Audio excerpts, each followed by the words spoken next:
नमस्कार दोस्तों, मैं हूं रेलवे पॉइंट्समैन अंकुश। रेलवे ने हर साल वैकेंसी देने का वादा पूरा करते हुए एक और नोटिफिकेशन जारी कर दिया है। टेक्नीशियन ग्रेड 1 और टेक्नीशियन ग्रेड 3 की टोटल 6000 से ज़्यादा वैकेंसी के लिए नोटिफिकेशन जारी किया गया है। काफ़ी सारे स्टूडेंट इस वैकेंसी का इंतजार कर रहे होंगे, तो अब उनका इंतजार खत्म होता है। तो इस वीडियो में हम बताने वाले हैं ऑफिशियल नोटिफिकेशन का प्रूफ, साथ ही जानेंगे कि कौन कौन इसके लिए अप्लाई कर सकता है, इसकी एज लिमिट क्या है, साथ ही पोस्ट वाइज इसकी एलिजिबिलिटी भी बताएंगे। और सबसे बड़ी बात कि जो लोग फॉर्म में क्या गलती करते हैं उस गलती से भी आपको बचना होगा। तो फॉर्म भरने से पहले वो गलती भी आप जान लीजिए, और इस फॉर्म को भरने के लिए क्या क्या इम्पोर्टेंट डॉक्यूमेंट आपको पहले से बनवा लेने चाहिए। सबसे इम्पोर्टेंट चीज़ सिलेबस की, इसके लिए आपको क्या पढ़ना चाहिए और इसकी सिलेक्शन प्रोसेस क्या रहने वाली है, सारा कुछ क्लियर करने वाले हैं। तो बिना स्किप किए पूरी वीडियो जरूर देखिएगा।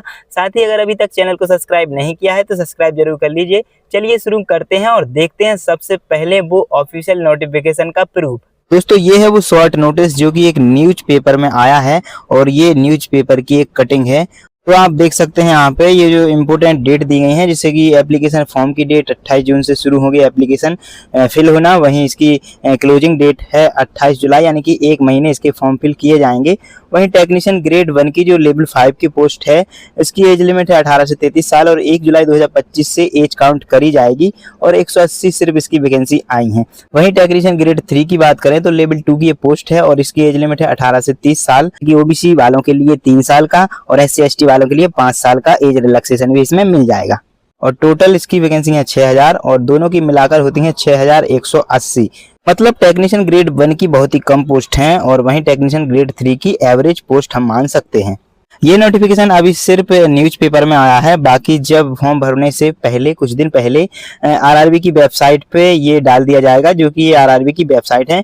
तो इन्हीं वेबसाइट से आप जाके 28 जून से फॉर्म भरना स्टार्ट होंगे, तो आप भर सकते हैं। तो दोस्तों ये हो गया नोटिफिकेशन। अब आपको पता चल गया होगा कि कब से फॉर्म अप्लाई होने हैं। अब हम आपको बताते हैं कि किस पोस्ट के लिए क्या एलिजिबिलिटी, क्या क्वालिफिकेशन चाहिए होगी।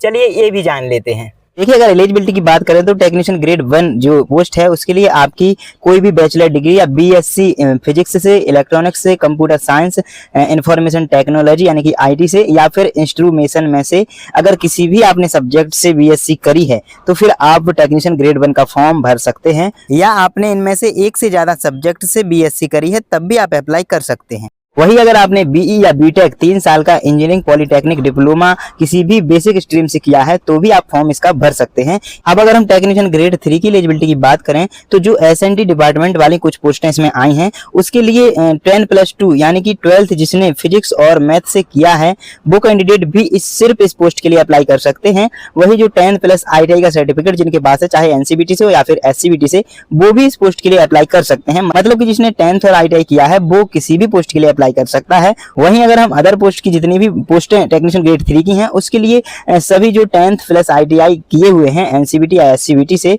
जो रिलेटेड ट्रेड हर एक पोस्ट की रहती है, अगर उस ब्रांच से आपने करी है ITI तो फिर आप उस पोस्ट के लिए अप्लाई कर सकते हैं। तो ये स्पेशल ITI वालों के लिए ही वैकेंसी रहती है, कुछ पोस्टें ही 12th पास वालों के लिए आती हैं। तो दोस्तों अब आप अपनी क्वालिफिकेशन के हिसाब से देख सकते हैं कि आप किस पोस्ट के लिए अप्लाई कर सकते हैं।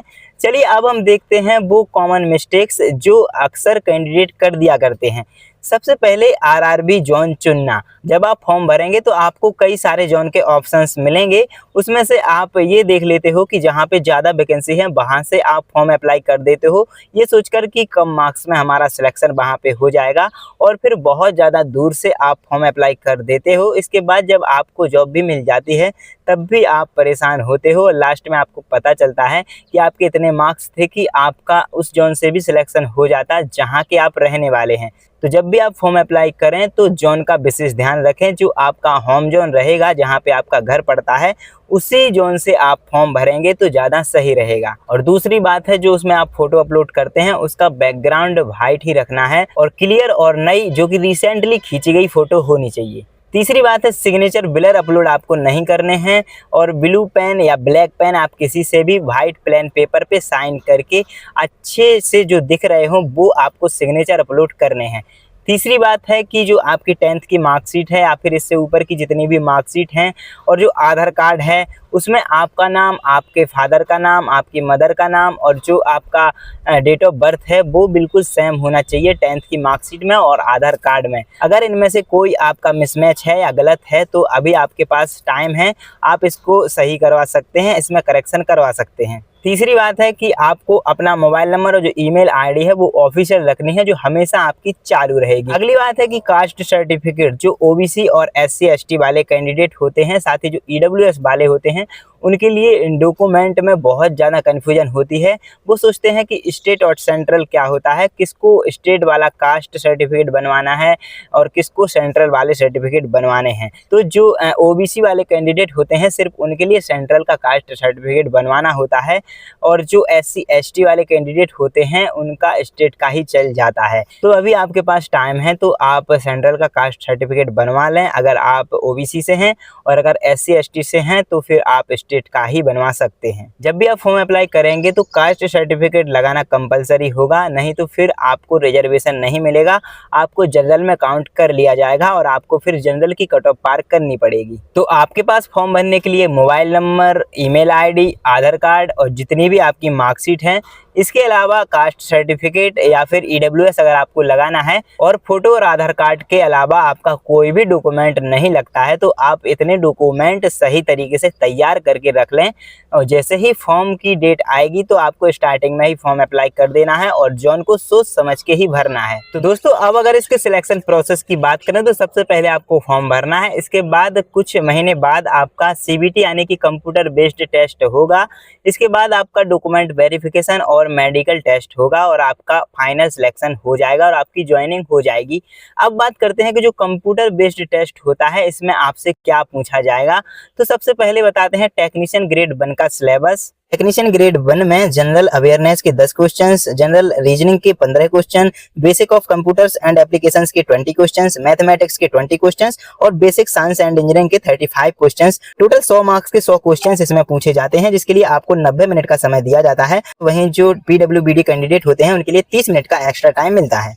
तो दोस्तों ये हो गया टेक्नीशियन ग्रेड 1 का सिलेबस। अब जानते हैं टेक्नीशियन ग्रेड 3 का सिलेबस, जो कि मैथ आती है इसमें 25 नंबर की, रीजनिंग आती है इसमें 25 नंबर की, और जो जनरल साइंस हमारी 9th 10th की होती है वो आती है 40 मार्क्स की यानी कि 40 नंबर की, और जो GK GS है वो आती है हमारी सिर्फ 10 नंबर की, और टोटल 100 मार्क्स के 100 क्वेश्चन हमसे पूछे जाते हैं और इसके लिए भी आपको 90 मिनट का समय मिलता है और PWBD वाले कैंडिडेट के लिए 30 मिनट एक्स्ट्रा मिलते हैं।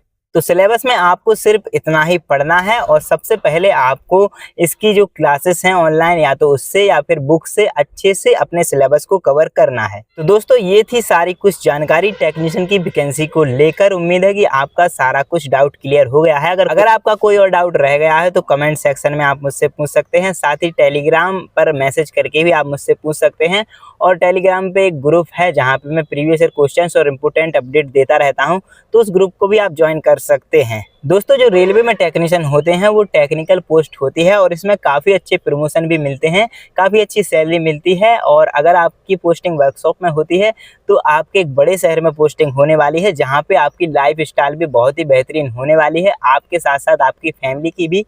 तो टेक्नीशियन की जो पोस्ट है वो बहुत ही अच्छी पोस्ट होती है, और अगर आप ITI या डिप्लोमा करने वाले कैंडिडेट हैं तो आपके लिए ये बहुत ही गोल्डन चांस है। आप इस चांस को बिल्कुल भी मत भुलाइएगा। तो बहुत ही अच्छे तरीके से आप सिलेबस को समझिए, उसको सबसे पहले सिलेबस को कंप्लीट करिए, उसके बाद आप मॉक टेस्ट जितने ज़्यादा हो सके ज़्यादा मॉक टेस्ट देकर प्रैक्टिस करिए। आपका सिलेक्शन कोई नहीं रोक सकता है। बाकी अगर कोई डाउट हो तो आप कमेंट में मुझसे पूछ सकते हैं। अगर आप चाहें तो मैं इसके सिलेबस के साथ साथ इसकी स्ट्रेटजी वीडियो भी आपको बना सकता हूं कि आपको किस तरह से पढ़ाई करनी है, क्या आपका टाइम टेबल बना के आपको पढ़ाई करनी है। तो अगर आप चाहते हो तो कमेंट में ये भी लिख के बताइए, मैं स्ट्रेटजी वीडियो भी आपके लिए बना दूंगा। मैंने ग्रुप डी एग्जाम के लिए काफ़ी सारी स्ट्रेटजीज बनाई हैं जो लोगों को काफ़ी पसंद भी आई हैं। तो अगर वीडियो अच्छी लगी हो तो वीडियो को लाइक और अपने दोस्तों के साथ शेयर जरूर करिएगा। साथ ही अगर अभी तक चैनल को सब्सक्राइब नहीं किया है तो सब्सक्राइब जरूर करिएगा, और टेलीग्राम चैनल को ज्वाइन करना भी मत भूलना। चलिए मिलते हैं फिर अगली वीडियो में, तब तक के लिए नमस्कार, धन्यवाद।